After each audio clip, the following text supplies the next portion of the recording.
এবার সীমান্তে গর্জে উঠেছে বিজেপি। শুধু বিজেপিই নয়, বাংলার দামাল ছেলেপেলে ও নারী পুরুষরাও যেন বর্ডারের প্রহরী হয়ে পাহারায় রয়েছেন। বর্ডারে ভারতের দাদাগিরি আর প্রশ্রয় দেয়া হবে না। একসময় যে বিএসএফ কথায় কথায় সীমান্তে গুলি চালাত, যে বিএসএফের নাম শুনলে একসময় অনেকেই ভয়ে কাঁপত, সে ভারতীয় সীমান্তরক্ষী বাহিনীকে রীতিমতো লেজ গুটিয়ে পালাতে বাধ্য করেছে বাংলাদেশের সাধারণ জনতা। শুধু তাই নয়, দিল্লির মসনদ পর্যন্ত আজ থর থর করে কাঁপছে বাংলারই সাধারণ যুবকদের হুঙ্কারে। রাতের আধারে যে নোংরা খেলার মাস্টার প্ল্যান এঁকেছিল নরেন্দ্র মোদী, সেই প্ল্যানকে ধূলিসাৎ করতে রাতের অতন্ত্র প্রহরী হিসেবে বাঘের মতো পাহারায় রয়েছে বাংলার সাহসী জনতা ও বিজিবি। তো বন্ধুরা, আজকের এই ভিডিওটিতে আলোচনা করব কি সে ষড়যন্ত্র, যে ষড়যন্ত্রকে ভেঙে চুরমার করে দিয়েছে বিজিবি এবং বাংলার সাধারণ মানুষ। আর কি সে কারণ, যে কারণে কলকাতা থেকে দিল্লির মসনদ পর্যন্ত নড়ে চড়ে বসেছে। এ সম্পর্কে বিস্তারিত জানব আজকের এই ভিডিওতে। তো চলুন আর কথা না বাড়িয়ে ভিডিওটিতে একটি লাইক দিয়ে শুরু থেকে শেষ পর্যন্ত দেখুন। গত কয়েক সপ্তাহ ধরে বাংলাদেশ ভারত সীমান্তে চলছে এক নোংরা ও গভীর ষড়যন্ত্রের খেলা। রাতের অন্ধকারকে অস্ত্র বানিয়ে বাংলাদেশের সীমান্তে চালানো হয়েছে এক ধরনের মনস্তাত্ত্বিক যুদ্ধ। ভারতের ধারণা ছিল অন্ধকারের আড়ালে তারা অবৈধভাবে মানুষ বাংলাদেশে ঠেলে দেবে, আর কেউ টেরও পাবে না। মে মাসের শেষ সপ্তাহ থেকে জুনের প্রথম ভাগ পর্যন্ত সীমান্তের অন্তত ২০টি পয়েন্ট দিয়ে প্রায় ২০০ জন মানুষকে অবৈধভাবে বাংলাদেশে ঠেলে দেওয়ার এক নির্লজ্জ ও নগ্ন খেলায় মেতে উঠেছিল বিএসএফ। কি সেই কৌশল? বিজিবির দক্ষিণ পশ্চিম অঞ্চলের commander brigadier general Mahmudul Hasan যে তথ্য প্রকাশ করেছেন, তা শুনলে যে কেউ বিস্মিত হবে। গভীর রাত, যখন চারপাশ নিস্তব্ধ, মানুষ ঘুমিয়ে, সীমান্ত এলাকা অন্ধকারে ঢাকা, সে সময় ট্রাকে করে মানুষ এনে কাঁটাতারের কাছে জড়ো করা হতো।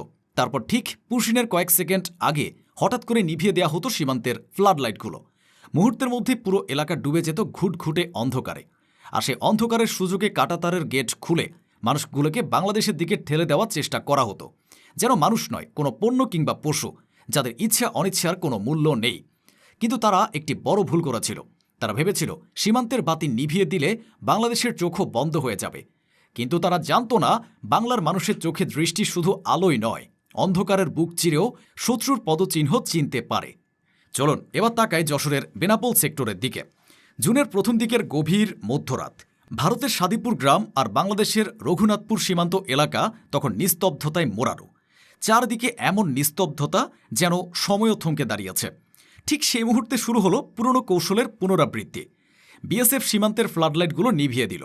অন্ধকারের চাদর বিছিয়ে কাঁটাতারের গেট খুলে 10 থেকে 12 জনের একটি দলকে বাংলাদেশের দিকে ঠেলে দেওয়ার চেষ্টা করা হলো। কিন্তু তারা বুঝতেই পারেনি সীমান্তের ওপারে জেগেছিল বাংলাদেশের অতন্ত্র প্রহরী বর্ডার গার্ড বাংলাদেশ। মুহূর্তের মধ্যে বিজিবির শক্তিশালী টর্চলাইটের তীক্ষ্ণ আলো ছিন্ন ভিন্ন করে দিল সে অন্ধকারের আড়ালে লুকিয়ে থাকা পরিকল্পনা। যে ষড়যন্ত্রকে রাতের আধারে গোপন রাখার চেষ্টা করা হচ্ছিল, তা প্রকাশ্যে চলে এলো কয়েক সেকেন্ডে। এরপর শুরু হলো বিজিবির দৃঢ় ও সতর্ক মাইকিং। সীমান্ত জুড়ে প্রতিধ্বনিত হতে লাগল সতর্কবার্তা। বাংলাদেশের সার্বভৌমত্ব রক্ষায় বিজিবির অবস্থান ছিল বজ্রের মতো কঠোর, পাহাড়ের মতো অটল। বিজিবির বজ্র কঠিন বাধার মুখে অনুপ্রবেশকারীরা এক কদমও এগোতে পারল না। দুই দেশের মাঝামাঝি নোম্যান্স ল্যান্ডে আটকা পড়ল তারা। এর পরের দৃশ্যটা ছিল আরও হৃদয় বিদারক। ভরা জ্যৈষ্ঠের দাবদাহ, মাথার উপর আগুন ছড়া রোদ, সে অসহনীয় তাপের মধ্যেই ৩৬ ঘণ্টারও বেশি সময় মানুষগুলোকে একটি গাছের নিচে অপেক্ষা করতে হয়। ছড়িয়ে ছিটিয়ে থাকা ব্যাগ আর কাপড় চোপড় যেন তাদের দুর্দশার নীরব সাক্ষী হয়ে পড়েছিল। ঘটনাস্থলে ভিড় জমায় আশপাশের শত শত মানুষ। সবাই একটাই দৃশ্য দেখল, বাংলাদেশের সীমান্ত আর কোনো উন্মুক্ত প্রান্তর নয়, এটি একটি সজাগ এবং অটল প্রহরার দুর্গ। অবশেষে পরের দিন গভীর রাতে চরম অপমান হজম করে বিএসএফ বাধ্য হল নিজেদের এলাকার বাতি বন্ধ করে সে ২৮ জনকে আবার ভারতের ভেতরে ফিরিয়ে নিতে। ভারতের এই লজ্জাজনক পরাজয়ের কথা আজ পর্যন্ত তাদের কোনো মিডিয়া বলার সাহস পায়নি। আসল চমকটা ছিল এরপর।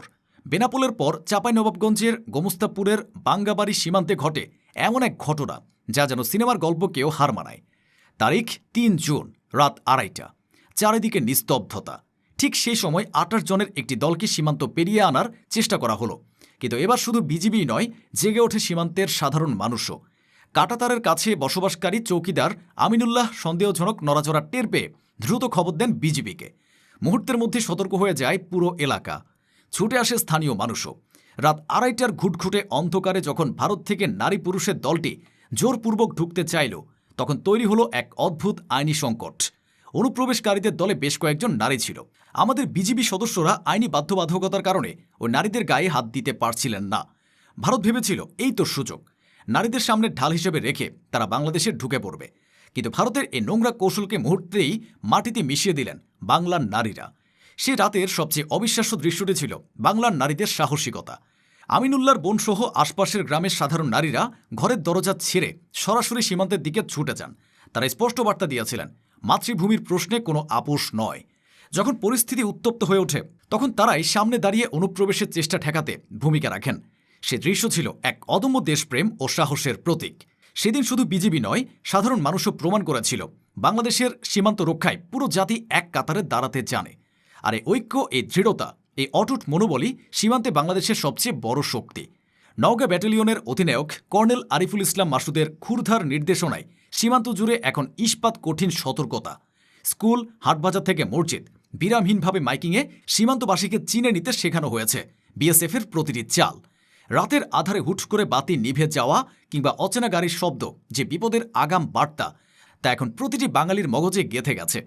আর এই অতন্ত্র প্রতিরোধের মুখে পড়েই ভারতের আগ্রাসী আস্ফালন আজ ধুলোয় মিশে যাচ্ছে।